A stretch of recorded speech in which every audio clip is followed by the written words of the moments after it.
It's hard to overstate just how popular e-bikes have become in Sydney over the last few years. Some days, Lime is recording similar numbers of users in Paris and London as they are in Sydney. But the big problem that Lime has is they've only launched in the city and the eastern suburbs. But that is about to change. This bike itself, we are very excited to bring to Western Sydney. And this is Lime's big bet in Sydney, and we couldn't be more excited. And this type of mobility is going to change the way people move.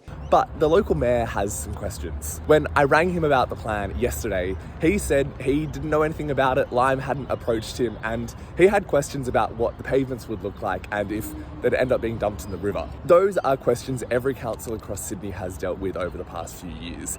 Lime bikes and e-bikes more generally have become scattered across the pavement, and they've caused a lot of disruption. But they also have provided very effective transport for people trying to get from A to B. So how do you balance those two? Well, Lime and some other councils like Waverley in the east have started putting in designated parking zones where you have to leave your bike in a certain area before you can leave it. There is a lot of money to be made in e-bikes. Since they first launched here in Sydney in 2017, dozens of companies have tried and mostly failed to implement their bikes here in Sydney.